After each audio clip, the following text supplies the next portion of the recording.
Good morning, everybody. How are you?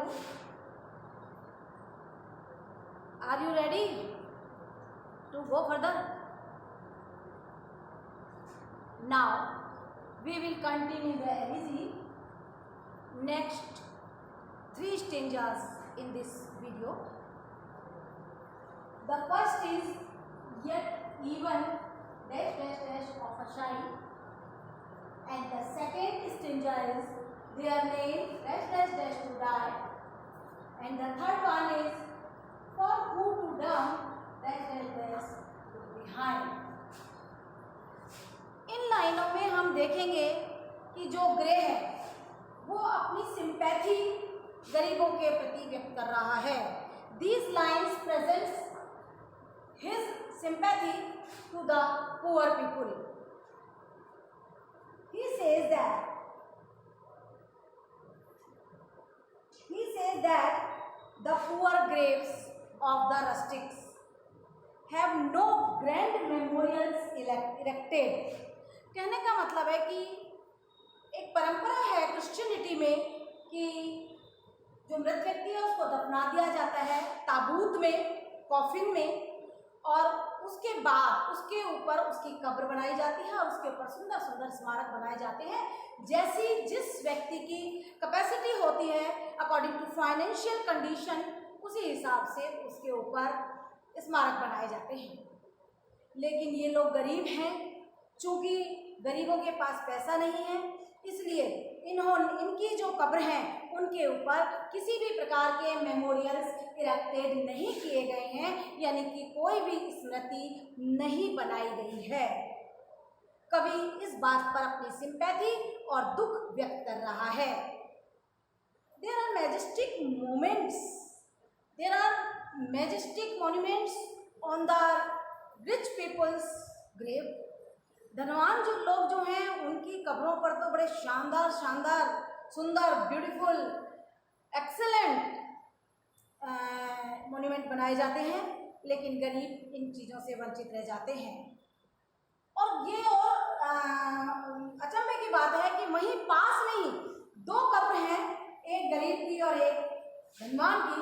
तो गरीब की कब्र जो है उसके ऊपर किसी भी प्रकार का कोई मॉन्यूमेंट नहीं है, और जो अमीर है, धनवान है, शहर का रहने वाला है, विद्वान है, उसकी कब्र के ऊपर सुंदर स्मारक बनाया हुआ है, महंगा स्मारक बनाया हुआ है. हालांकि कुछ गरीब लोगों के कब्र पर कुछ स्मारक बनाए हुए हैं, लेकिन वो बहुत ही टूटे फूटे, हल्के फुल्के, बड़ी जीर्ण शीर्ण अवस्था के अंदर वो हैं, और उनके ऊपर किसी भी प्रकार की धार्मिक महत्व की कोई बात नहीं लिखी हुई है, ना ही उन स्मारकों पर उनके नाम लिखे हुए हैं. The engravings over them have no sculptural beauty. अर्थात गरीबों की कब्र पर, किसी की कब्र पर यदि लिखे हुए भी हैं, कुछ स्मृति बनी हुई भी हैं, तो वो भी बड़ी क्षीण अवस्था के अंदर हैं, उनमें कोई बनावट नहीं है, कोई सुंदरता नहीं है. They are very roughly and ugly. The lines engraved on those memorials were composed by some illiterate person. कभी अनुमान लगाता है कि ये जो इस तरीके की लिखी हुई हैं, टूटी फूटी हैं, अधूरी हैं, गलत सलत हैं, तो कभी अनुमान लगा रहा है कि शायद कम पढ़े लिखे कवि इसके द्वारा लिखाई गई हैं, क्योंकि वो कम पैसे में भी काम कर देगा और जो विद्वान होगा वो ज़्यादा पैसे में काम करेगा. These simple graves of the rustics ask earnestly. और ये जो कब्र हैं ग्रामीणों की, ये बड़ी गंभीरता से कहती हैं और मांग करती हैं जो उनके पास से राहगीर गुजरते हैं. इस प्रकार से इस पद के अंदर कवि जो है वो अपनी सहानुभूति, अपनी करुणा, अपनी दया गरीबों के प्रति व्यक्त कर रहा है, और कब्रिस्तान में खड़ा है और कह रहा है कुछ जो गरीब हैं उनकी कब्रों पर इस तरीके की कोई स्मारक नहीं बनाए गए हैं, और यदि बनाए भी गए हैं तो वो गलत सलत लिखे हुए हैं, आड़े तिरछे बनाए गए हैं. इन इंग्लिश अगर मैं कहना चाहूँ, the direct train of thought विचारों की जो सीधी सीधी श्रृंखला जा रही है, विच हैव बीन इंटरप्टेड। अब इस स्टेंजा से यहाँ पर ये परिवर्तित हो रही है, इज हेयर रिज्यूम्ड, लेकिन ये पुनः अपनी बात पर गरीबों के प्रति सिंपैथी के तरफ जा रही है फ्रॉम द स्टेंजा बिगिनिंग, जैसा कि इसने शुरू में कवि ने किया था। नाउ यू ये प्राउड, इस लाइनों के साथ ही इट मे बी दस कनेक्टेड, इन लाइनों को हम इस तरीके से जोड़ सकते हैं। Though these poor people have no monuments in cathedrals, yet even they love to have some memorials, however frail, raised their name bones to bespeak the sympathy of passerby. The frail memorial of these poor peasants is adorned with verse which have very strange rhymes and with sculpture of the most rustic and inartistic description। उनमें किसी भी प्रकार की कला नहीं है जो भी कुछ लिखा हुआ है। नेक्स्ट स्टेंजा में अब हम बात करेंगे देयर नेम्स टू डाई। हमारे विचार जो हैं अभी कंटिन्यू, कवि के विचार वही चल रहे हैं। कवि इन लाइनों में कह रहा है कि कवि ग्रामीणों की कब्रों पर खुदी पंक्तियों की अब महत्ता बता रहा है कि जो ग्रामीणों के कब्र पर कुछ लाइनें लिखी हुई हैं उनका क्या महत्व है।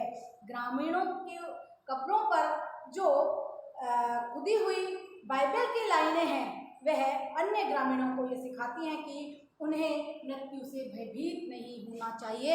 दे should not scared of death. These lines teach the passer by, जो राहगीर हैं उनको वो ये महत्वपूर्ण सत्य सिखाती हैं कि मृत्यु जो है वो एक ना एक दिन आनी है, इसलिए मृत्यु से डरना नहीं है। कवि कहता है कि उन गरीब देहातियों की कब्रों पर कोई शानदार स्मारक नहीं है। The poet describes the unusefulness of the lines engraved on the graves of the poor rustics. The lines of the Bible engraved on the graves of the poor rustics teach the other villagers not to fear death. They should not fear death. The poet says that no ornamental trophies are raised over the poor rustics. Only there are simple and ordinary memorials for them. Over their tombs, their names or years are inscribed. These were written by uneducated person. That's why they are wrongly spelled. There are no long epitaphs on their tombs are found on the rich persons. Yet there are their tombs many beautiful sentences from the Bible, such as I love them that love me, blessed are they that keep my ways, etc. These small sayings are scared over their tombs. They give spiritual consolation to the rustic. ऐसी बातें जो हैं वो ग्रामीणों को थोड़ी धार्मिक सांत्वना देती हैं, आध्यात्मिक सांत्वना प्रदान करती हैं। These lines inspire the people to them to meet death carefully. All in all, इस स्टेंजा में, इस पद में कवि हमें कह रहा है, एक ही बात निकल के आ रही है कि हमें मृत्यु से नहीं डरना चाहिए। Their tombs are inscribed with their names and years of their birth and death. क्रिश्चियनों में कब्र जो बनाई जाती है महत्वपूर्ण रूप से उसमें 3 चीज़ें जरूर लिखी जाती हैं, डेड पर्सन का नाम, बर्थडे और मृत्यु की तारीख। ये तो सभी के लिखी जाती हैं अप्रॉक्सीमेटली, लेकिन इन गरीब कवियों की कब्र पर गरीब हैं इसलिए किसी इलिटरेट कवि ने लिखा है, इसलिए ये उल्टी सीधी लिखी हुई हैं।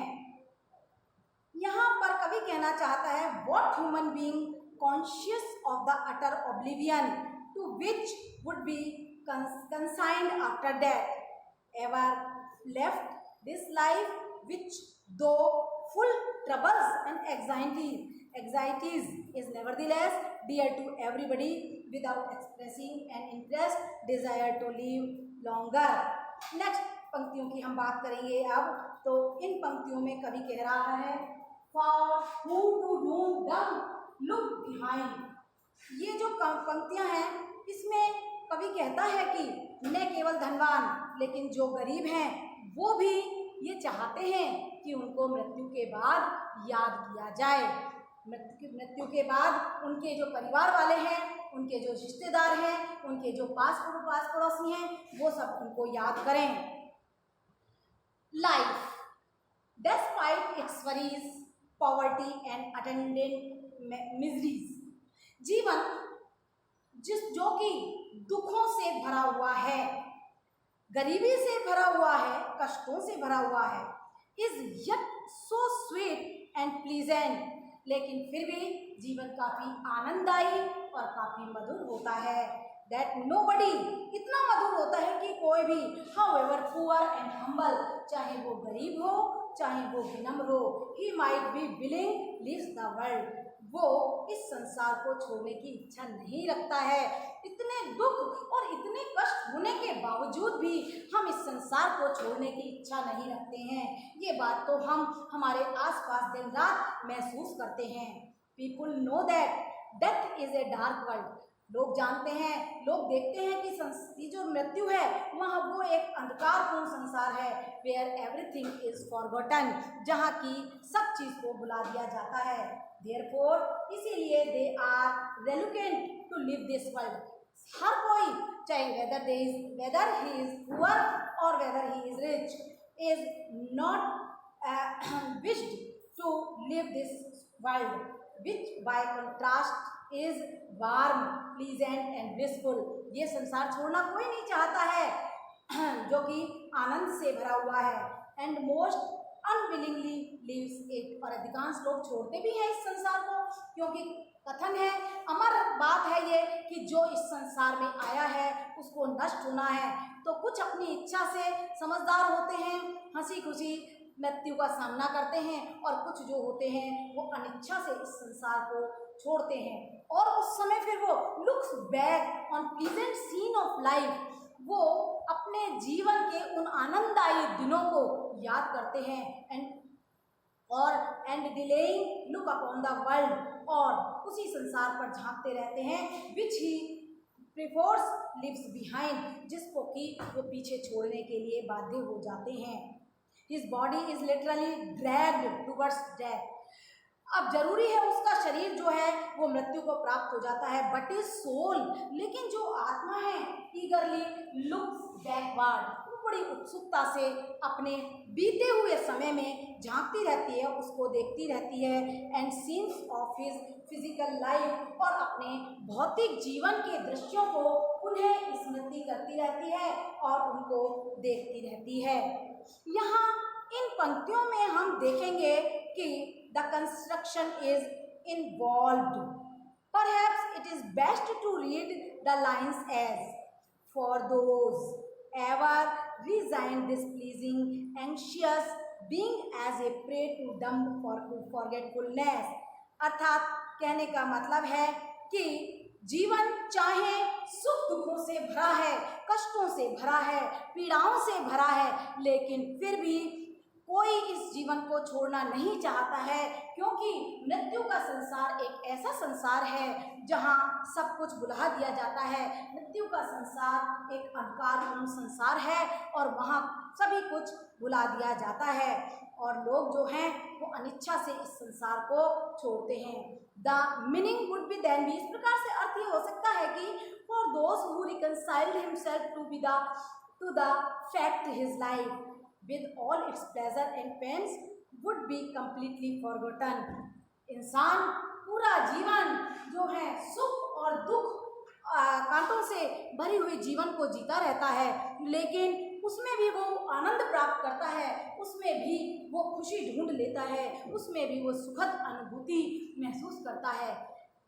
यहाँ पर मैं एक बात कहना चाहूँगी, life is not full of, या life is not bed of roses, it is bed of thorn, means कहने का मतलब है जीवन जो है वो फूलों की सैया नहीं है, जीवन एक कांटों की सैया है। पग पग पर हमारे कठिनाइयां हैं, पीड़ाएं हैं, परेशानियां हैं, समस्याएं हैं, लेकिन हमें उनका सामना बहादुरी से करना है और उनमें आनंद ढूंढना है, उन आनंदों को एंजॉय करना है, उसमें भी हमें खुशी ही ढूंढनी है।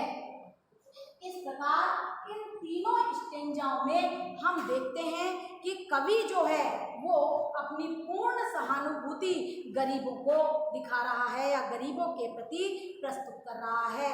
उसका कहना है कि कोई फर्क नहीं पड़ता है यदि ग्रामीण लोग जो हैं उनकी कब्रों पर किसी भी प्रकार के सुंदर सुंदर स्मारक या किसी भी प्रकार की धार्मिक बातें नहीं हैं तो कोई फर्क नहीं पड़ता है, लेकिन इंसान जो है वो गरीब है तो उसको इग्नोर कर दिया जाता है। और कुछ गरीबों की कब्रों पर जो बातें लिखी हैं वो हमें ईश्वरीय प्रेम के प्रति प्रेरणा करती हैं और हमें ये सिखाती हैं कि हमें मृत्यु से नहीं डरना चाहिए। ये लास्ट वाला स्टेंजा जो है वो हमें ये सिखा के जाता है कि हमें जीवन चाहे कष्टों से भरा हुआ है, पीड़ाओं से भरा हुआ है, उसके बाद भी हमें इस जीवन में खुशी ढूंढनी होगी, सुखद अनुभूतियां महसूस करनी होगी जिनको हम बार बार याद करते रहें। धन्यवाद। आज के लिए इतना ही। इन 3 स्टेंजा में इफ़ यू हैव, यदि आप लोगों को किसी को कोई प्रॉब्लम है, आप कमेंट बॉक्स में कमेंट डालकर मुझसे किसी भी प्रकार का meaning, explanation, critical note, figure of speech you may ask. Thank you. धन्यवाद।